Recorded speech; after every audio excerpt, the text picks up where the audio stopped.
Hi, I'm Michael Josh, and you're watching GadgetMatch. In the past few weeks since the launch of the Note 8, I've been using this phone as my daily driver. This is our fourth video about the Note 8, so if you'd like a more exhaustive breakdown of the phone's features, you should definitely check out our hands-on video by clicking over here. This, however, is a review video, so we'd like to be able to answer some of your more pressing questions. Is one camera better than two or two better than one? Should a zoom lens be better than the wide angle lens? Is the smaller battery going to take a hit on performance? Is the S Pen a gimmick? And is its $1,000 price tag justifiable? So, as always, make sure to hit that subscribe button and let's get on. This is our Samsung Galaxy Note 8 review. The Note 8 comes in black, blue, gold, pink, and orchid gray depending on your region. Blue remains our favorite color, and it's a bit disappointing that Samsung isn't selling it in all markets. The black camera module stands out like a sore thumb on the colored models. These curved edges, or what Samsung calls its infinity display, is still special and unique to Samsung. They're more design than function, but man, do they make the phone look great. Even if the Note 8 is just a tad bit larger than the S8 Plus, the less rounded corners make it feel much bigger. The squarish edges also give it a bit more surface for writing. Some will also say it feels taller because of its 18.5 by 9 aspect ratio. I like this new form factor. It makes gripping onto a much bigger phone easier, especially for someone with small hands. And I do love how everything is all display. The marquee feature of this phone is this pen over here. It's called the S Pen, and it can be used for all forms of expression. I personally am not good at drawing, but in my time with the phone, I saw some practical uses. You can make lists while the display is off and pin them to the always-on display. That way, when say you're shopping for supplies, you don't have to turn the phone on to see what you need.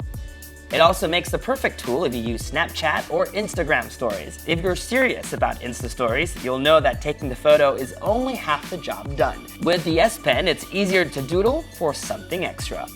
On the Note 8, you can also use the S Pen to send animated handwritten notes. It's a cool feature that works on most, if not all, chat apps, but I don't see myself using it that often.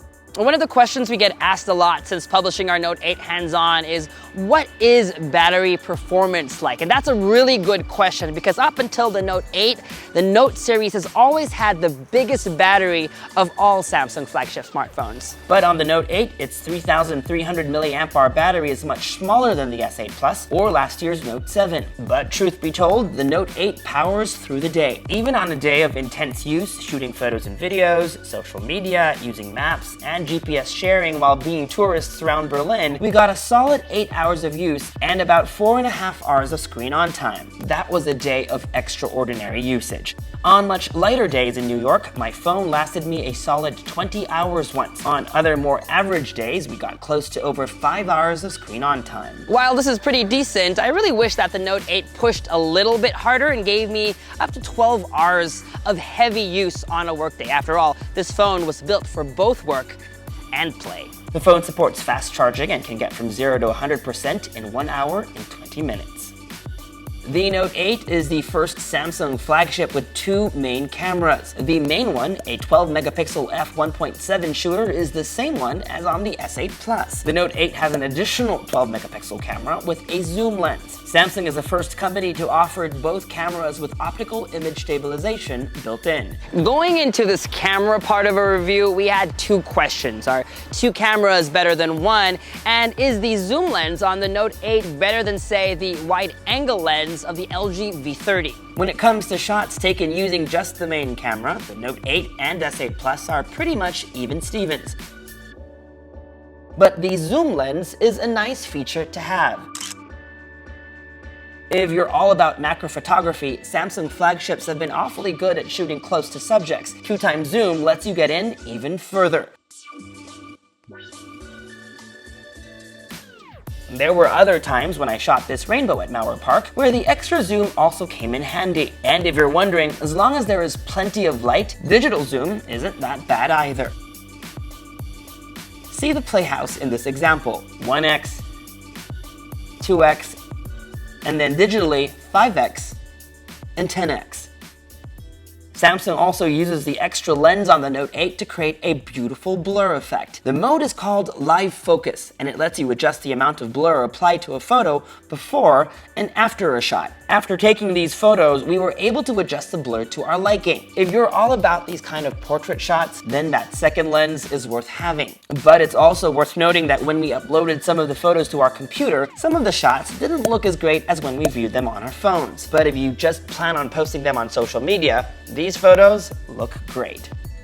While taking photos using live focus mode, your Note 8 also takes a second shot using its wide-angle camera. This feature is called dual shot, so for any reason you don't like your portrait photo, you can go in and pick the other photo instead. While we're talking zoom lens, we also did some comparison shots with the LG V30, which has an ultra-wide-angle lens. There are definitely some situations where you'd much rather shoot wide. If you're up against a landmark, for example, like the Brandenburg Gate, and don't want to have to walk back to fit the entire subject in the frame. In these cases, the V30 shines. In Berlin, I spoke to a lot of YouTubers also reviewing the phone, and many of us wish that smartphones will one day have 3 cameras: a normal camera, zoom lens, and a wide-angle lens, because why can't we have it all? Having said that, the Note 8 improves on Samsung's already amazing camera. Take a look at these samples shot around New York and Berlin.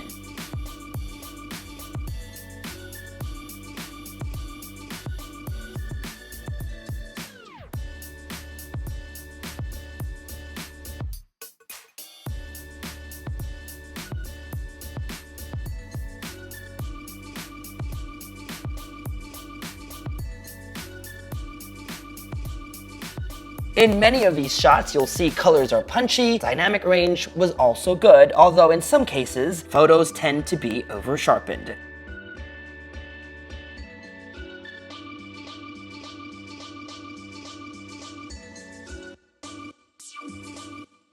One evening in Berlin, a whole bunch of us YouTubers had dinner at this outdoor burger joint called Burgermeister. The Note 8 managed to shoot some pretty decent low-light food shots,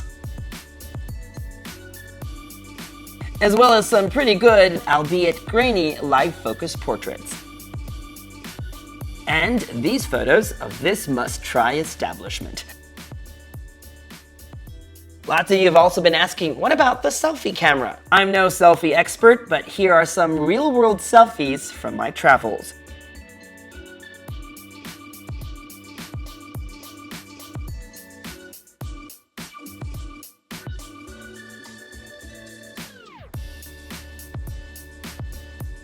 Finally, on the video front, the Note 8 is one mean video camera also. Take a look at this bit of footage shot at Bear Pit Karaoke. Alright, so those were your Note 8 questions answered. Performance was never an issue on this phone, so if you're wondering about gaming and processing power, you have nothing to worry about. The software experience is good. I personally like the new Samsung Experience user interface, but would love to see an Android Oreo update sooner rather than later. Bixby still needs work, but it's promising. I like how you can ask it to do stuff like open the Play Store and download Wunderlist. And lastly, I still love how this thing is water and dust resistant. During our shoot, it started raining and I was still able to use both my pen and my fingers to navigate the display, even while it was wet.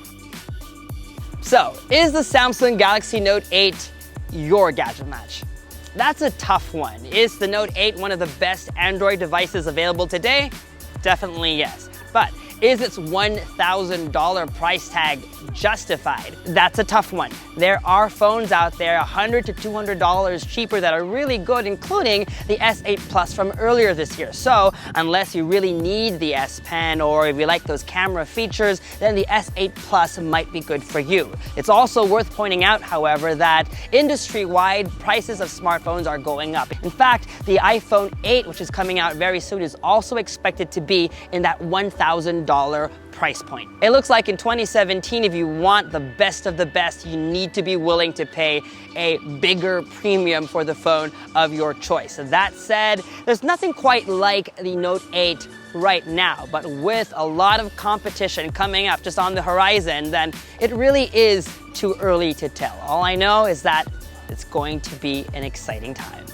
And that was our Samsung Galaxy Note 8 review. For more videos like this one, make sure to subscribe to our YouTube channel, like our Facebook page, follow GadgetMatch on social media, and make GadgetMatch.com your daily habit. Until the next video, from here in Berlin, Germany, I'm Michael Josh. Thanks for dropping by. Higher $1,000 price tag justified. Hi guys, do you want to be in my video? What for video? This is the Galaxy Note 8.